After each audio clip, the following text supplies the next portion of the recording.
The shapes of the building site, building site, ठीक है ना, बिल्डिंग साइट है, फिर बिल्डिंग की शेप है इस तरह से, फिर हर कमरे की शेप है, फिर हर एक आर्टिकल की शेप है। तो यहाँ पे क्या हो रहा है, भवन हेतु भूखंड के आकार कौन कौन से बढ़िया नहीं है, सर्कुलर शेप बढ़िया नहीं है। अब आप सर्कुलर शेप के राउंड अबाउट है मान लो, दिल्ली में इतने, उसमें कोई बिल्डिंग बना ले तो वो अशुभ हो गई एक हिसाब से।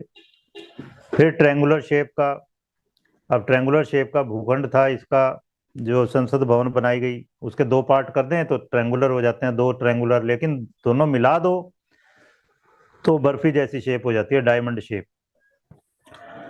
अनियमित भुजाओं वाला बहुभुज, पॉलीगन विद इरेगुलर शेप, वो भी बढ़िया नहीं है। जिस तरह राम मंदिर का है, ओवरऑल पूरा भूखंड लो तो इरेगुलर साइड है बहुत सारी, लेकिन केवल राम मंदिर है उसके गिर्द उन्होंने बाउंड्री वॉल बना के उसको रेक्टेंगुलर बना दिया।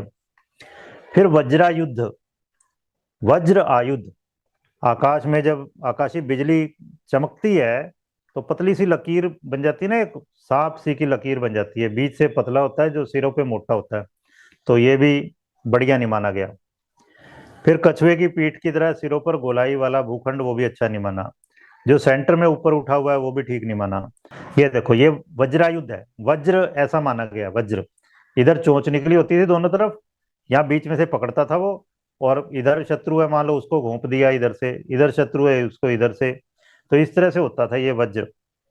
ऐसा प्लॉट नहीं होना चाहिए कि इधर से बढ़ गया साइज में, इधर से बढ़ गया, बीच में संकरा है, ऐसा नहीं होना चाहिए। इसी तरह एक प्लॉट पे एंड हो रहे हो बहुत सारे रोड, ये बिल्कुल मिड में खासकर, तो ये भी अशुभ है सारे। इनऑस्पिशियस वीथी शूल, तो जब कोई मार्ग भूखंड पर अगर खत्म हो जाता है इसे वीथी शूल कहते हैं। तो ये कांटा या तेजी से आते नुकीले तीर की तरह अशुभ प्रभाव देता है, इससे बहुत सारी मुश्किलें रुकावटें आती हैं, इसमें रहने वाले सदा असुरक्षित महसूस करते हैं। आप सोचो रोड आके एंड हो रहे हैं उस पर, कोई भी कहीं मान लो ब्रेक फेल हो गए किसी व्हीकल के, वो एकदम मारेगा, तो सब लोगों को प्रॉब्लम होगी अंदर रहने वालों को। तो क्या होगा, ट्रिमेंडस लॉसेस, ऐसी जगह पे बहुत ज्यादा हानि होती है। एनमिटी एंड क्लैशेस, शत्रुता होती है, झगड़े होते हैं। तो टी जंक्शन पे भूखंड जो भी है वो अशुभ परिणाम देता है जनरली। अब आप सोचो वहां पे, और नहीं तो अगर किसी को पता ही है भाई रोड मुड़ रहा है दाएं बाएं, तो वहां पे एकदम से ब्रेक लगाएगा वो, चीख की आवाज आएगी ऐसे एकदम, क्रीक की आवाज ऐसे टायर की, और फिर वो दाएं बाएं मोड़ेगा, वहां चिल्लपो मचेगी, वहां पे इतना ज्यादा शोर शराबा हो जाएगा, पोल्यूशन बहुत ज्यादा होगा वहां पर, ठीक है ना, तो ये सब प्रॉब्लम है इन जनरल। अब आप देखो कोई भी स्टिल्ट पे, कोई भी मकान स्टिल्ट पे है, पहले दिल्ली में मैंने देखा सोसाइटी जो बनी थी कड़कड़डूमा एरिया में, तो स्टिल्ट पे दे दिए थे पूरे पूरे, नीचे केवल पिलर होते थे, तो यहाँ दीवारें नहीं देते थे ऐसे, और फिर ऊपर सारे कई कई माले, कई कई फ्लैट अलग अलग, तो वो अच्छे नहीं माने गए। अब धीमे धीमे वो खत्म हो गए। अब आप देखो कोई भी इस तरह के नहीं बनाता, या तो जमीन में नीचे जाके अंडरग्राउंड पार्किंग दी जाती है, ठीक है ना, इस तरह से दी जाती है अब, या फिर यहाँ दीवारें बना दी जाती हैं। तो यदि कोई घर स्टेट्स पे बनाया गया है तो क्या संभावना क्या होती है कि रहने वाले अपनी जड़ों की कमी और धन की कमी महसूस करेगा। Occupants will experience a lack of foundation and a lack of money, उसको लगेगा मतलब उसकी कोई जड़ें नहीं है, वो मतलब कोई जम नहीं पाता वहां, कोई कोई उसे रिकॉग्नाइज नहीं करते ऐसे, ठीक है। तो स्टिल्ट पे घर नहीं बनाने चाहिए, ये मतलब है सीधा। एज ए मेटाफर अगर इसे देखें, if a house is not solidly planted on the earth, it is not grounded, जमीन से जुड़ा हुआ नहीं है। जिस तरह समझो ये बाजीगर होते हैं ना, टांग में वो बांध लेते हैं बांस 6-6 फुट के और फिर चलते हैं, तो कितना अनस्टेबल हो गया बंदा, इस तरह से तो अनस्टेबल हो जाएगा ये पर्सन, उसकी जिंदगी की जड़ें मजबूत नहीं होंगी, ग्राउंडेड नहीं होगा वो, ना तो मकान और ना ही उसमें रहने वाले लोग। और लोग कौन जो उसमें रहेंगे, सबसे ज्यादा असर उन पे पड़ेगा। दूसरे नंबर पे जिन्होंने ले तो लिया लेकिन रहते नहीं है, मतलब मालकियत तो है, उन पे भी असर आएगा। जिसने बनाया उस पर भी असर आएगा इसका। देखो जो मैं अभी बता रहा था, if there is an over growth of trees, बहुत ज्यादा पेड़ है, blocking light from coming into the house, घर में लाइट ही नहीं आ पा रही, natural light, people living there could experience lethargy and depression, तो ये लोग काहिल हो जाएंगे, सुस्त लोग होंगे और डिप्रेशन के मरीज हो जाएंगे। लाइट आनी चाहिए। आप देखना सबसे ज्यादा फ्लैट धड़ाधड़ वो बिकते हैं जिनमें खूब अच्छे से रोशनी आती है सूर्य की।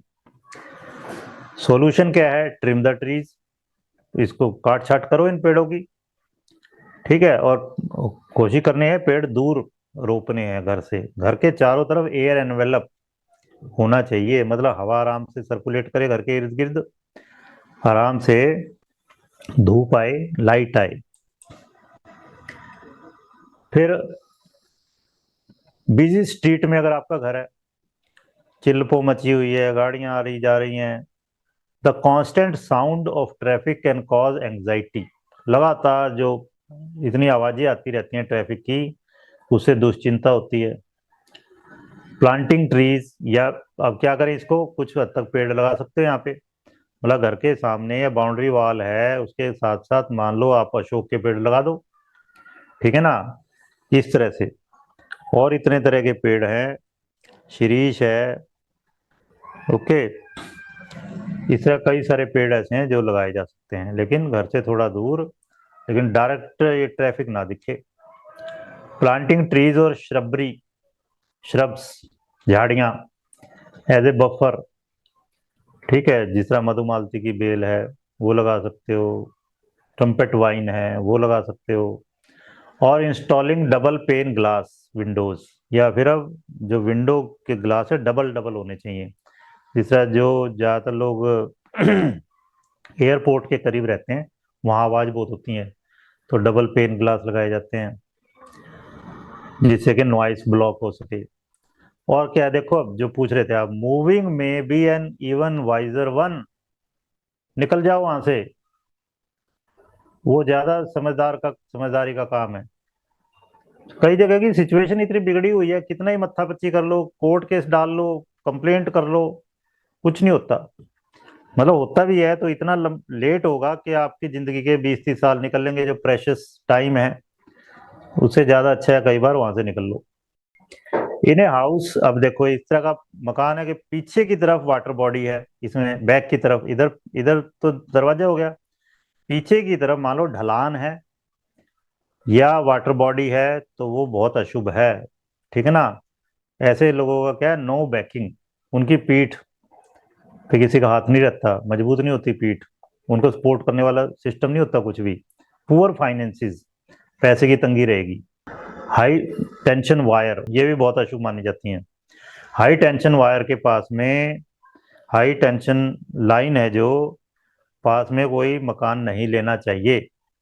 तो बिजली की लाइनें, खासकर हाई टेंशन वायर्स, अस्वास्थ्यकर हैं, अनहेल्दी हैं। Number of scientific studies suggest electromagnetic field develop around these lines, तो विद्युत चुंबकीय क्षेत्र डेवलप हो जाता है यहाँ पर, which eminate from electrical current that flow through power line, ये जो इनमें से इलेक्ट्रिक करंट बह रहा है ना, उसकी वजह से इलेक्ट्रोमैग्नेटिक फील्ड बन जाता है। और इससे क्या है, इवन क्या क्या हो सकता है, childhood leukaemia, blood cancer, lymphoma, lymphatic system का कैंसर, और ब्रेन कैंसर भी हो सकता है। Although the electric portion of those fields can be shielded, तो इलेक्ट्रिक पोर्शन को तो कुछ हद तक बचाया जा सकता है इलेक्ट्रिक पोर्शन से, लेकिन मैग्नेटिक फील्ड जो डेवलप होता है ना उसकी वजह से, इट पेनिट्रेट कंक्रीट, वो कंक्रीट में भी घुस जाएगा, सॉइल में घुस जाएगा, दीवारों में, और दूसरी सॉलिड ऑब्जेक्ट में भी, और इंटेंसिटी भी कम नहीं होती उसकी, तो इसलिए इससे फील्ड से दूर रहना चाहिए।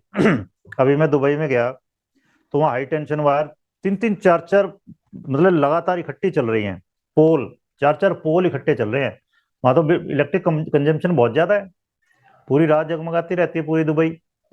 उनके नीचे कुछ नहीं था, खाली जगह पड़ी है।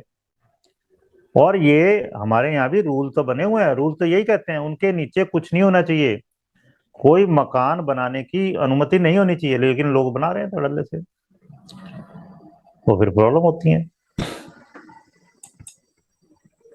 ये देखो आसपास की बिल्डिंग से आपकी बिल्डिंग बहुत ऊंची नहीं होनी चाहिए।